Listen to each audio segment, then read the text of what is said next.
right, so I promised I would keep it at 20 minutes. I have the privilege of being in front of you to talk about, you said, just talk about craft. And after 4 beers, I was like, okay, that's a whole big topic there. But hey, welcome everybody to Four Corners Brewing Company. Make yourself comfortable. It's weird to have this many people in here with no beer on the tables.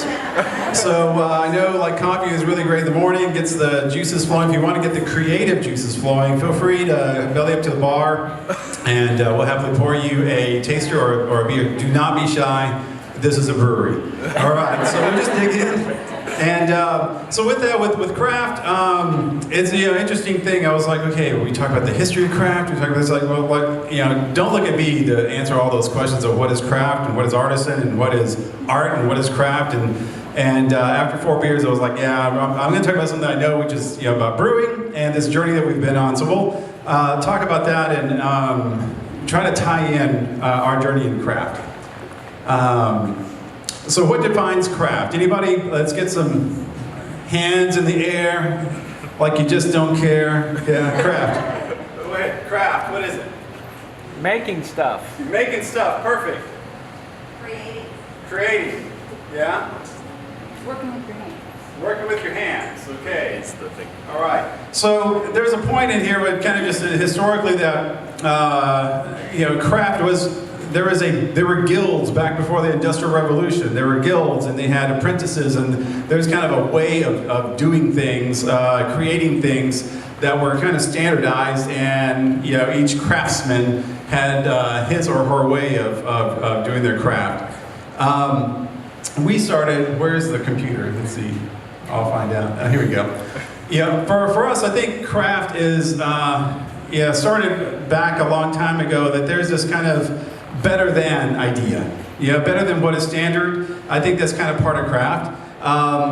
This was back in 85 to 90. If anybody knows who this is, raise your hand. Yeah, this is not the king of pop, but his name is Michael Jackson. So Michael Jackson, Michael Jackson. And so this guy was really cool. He was like a Anthony Bourdain before Anthony Bourdain. He was called the beer hunter. He wrote books about just better beer, the finest beers and on the planet. And he would really go kind of country to country, checking out the beer scene. And I read a couple of books on, by Michael Jackson. I actually met him in like '92 at Flying Saucer over here, and he did a tasting of some beers, of Belgian beers. It was kind of his favorite. And it really turned me on to the fact that there's something better than what we had, which is, I was a big, Miller Lite drinker, right? And, Bud. And so it was just really these big mass manufactured beers.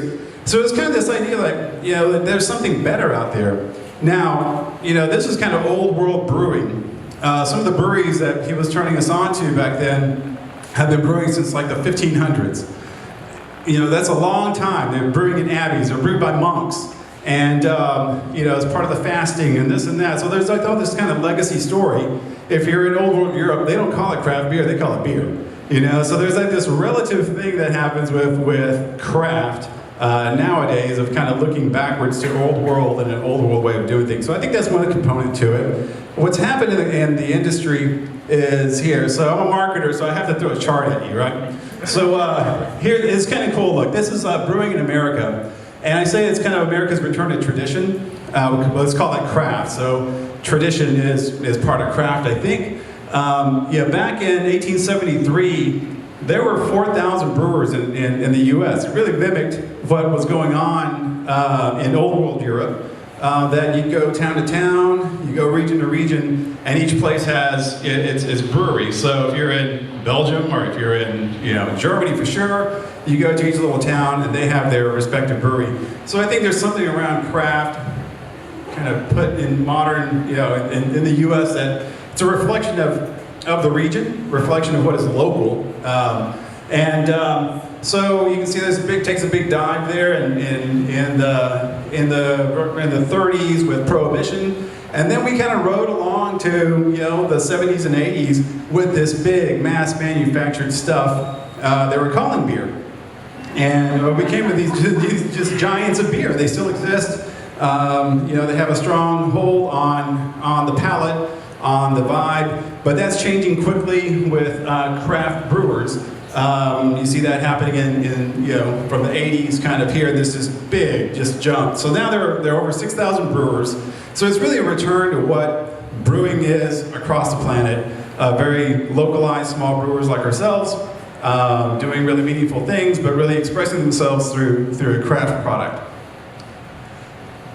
Here's kind of a look at how regionalized this is. So, a couple of hundred in Texas, California. You see the red states here, they drink a lot, or they really support their local breweries, which I encourage all of you to do. So there's something here about craft means to our industry, which is it's small, it's local, it's regional, innovative, wildly creative, really, really creative. In fact, I think more than the brewing side, I think that's the most competitive part of the business is the amount of creativity you can throw at it. It really rise above giants and just, among the tribe.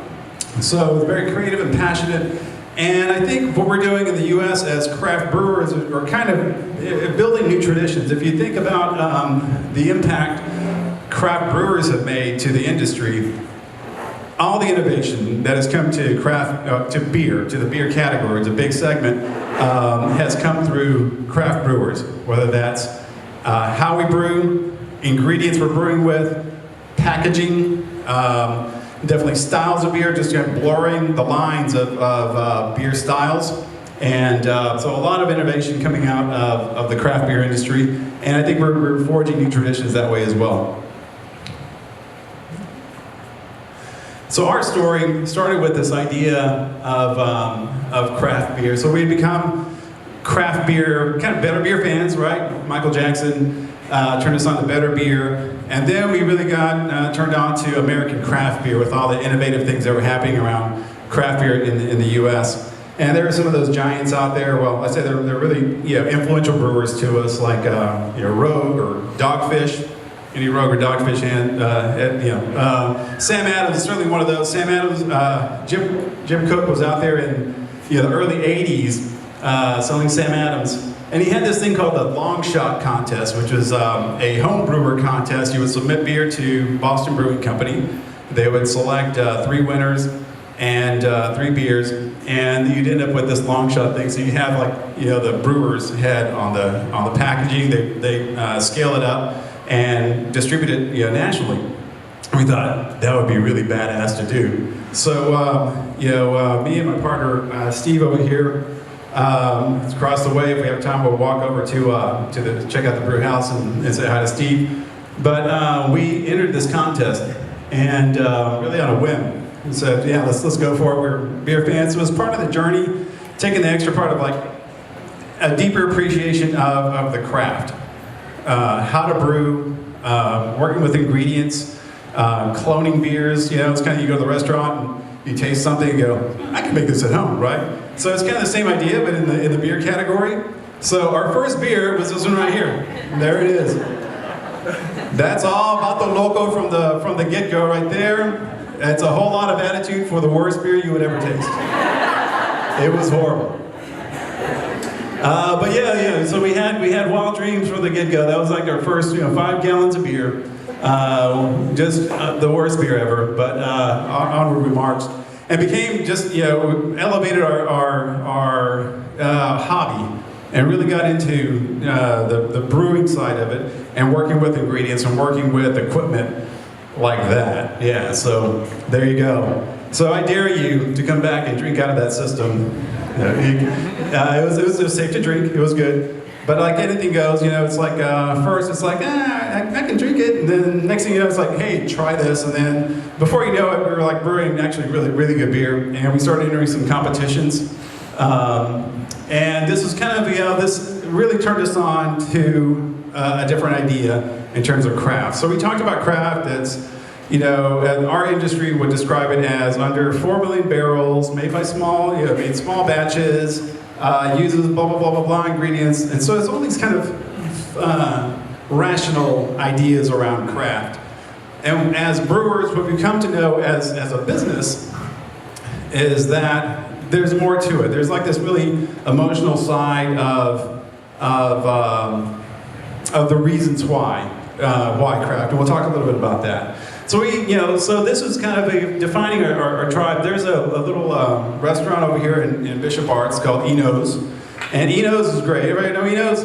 Yeah. So if you haven't checked out Eno's, go check it out. Pizza joint, but Eno's was kind of early in the process of we're not going to serve mass manufactured beer here. We're going to have craft beer. If somebody wants a really light beer, then we have a craft option for them. And there are people who swore like, I'll never go back there. They don't serve Silver Bullet. It's like, okay, great, yeah. But they're just great. So they're really pushing this idea of craft beer. And we held there were 6 of us back behind Eno's. If you know Eno's, that little parking lot back there where you can't park, you used to be able to park there. And we held a first craft homebrew festival there. There's 6 of us. And it went really well. But, it was interesting who showed up, but within 2 years, they're pulling in 6 blocks of Bishop Arts blocked off, and all the homebrewers came out of the woodwork. For us, it was like a calling saying, we're really missing something here in Dallas. We're really missing a cultural part of what craft beer means to a city. And we wanted to bring that. So you saw earlier on the map all these kind of coastal cities of Portland or San Diego, and it's just this really thriving culture of beer and people talking about beer and just other cultural stuff, music and food, all kind of comes together. And something we were missing here, which really prompted us to start Four Corners Brewing Company and launch it out of our previous address, which is over on Singleton Boulevard. But really the push for us was really about this cultural push. And I think that's where, today we juxtapose something better beer, but also I think we're looking for a cultural connection. And I think, for me, I think the cultural connection is really important and is kind of a modern definition of craft.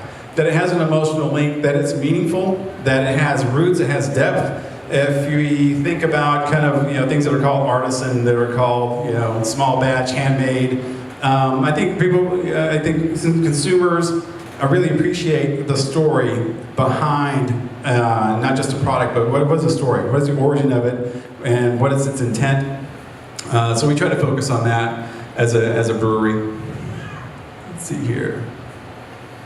So sharing our craft became kind of the endeavor here. Obviously, selling beer, but really adding to the culture of our town, of our hometown here. This is our previous address over on Singleton Boulevard.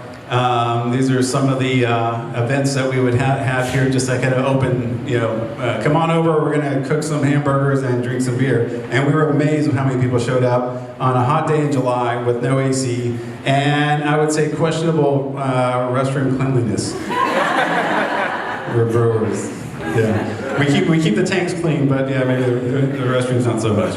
So we've been fortunate that I think there's a lot of like-minded individuals who appreciate craft, appreciate a product that's handmade with better ingredients, small batches that get our story. But I think the story is very important to people, and how we connect with them over time and kind of grow along with us. So these are look and feel of how we decided that we could express ourselves through design, through packaging.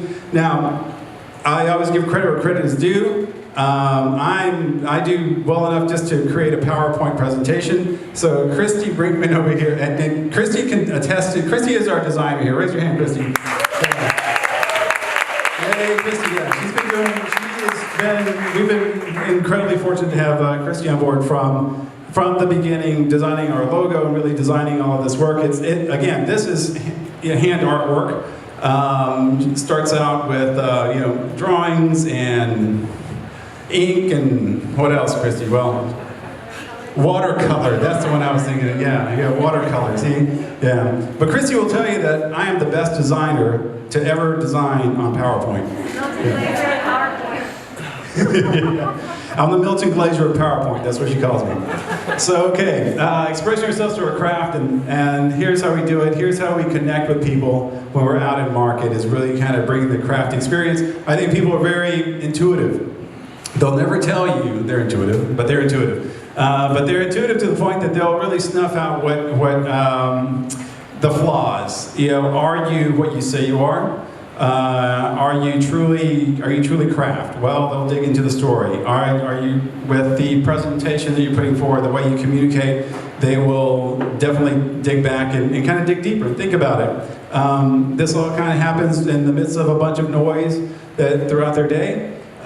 So we do what we do, is just stay true to ourselves, tell our craft story, and engage with people as best we can. And in the manner that is honest to the brand, honest to ourselves, being who we are.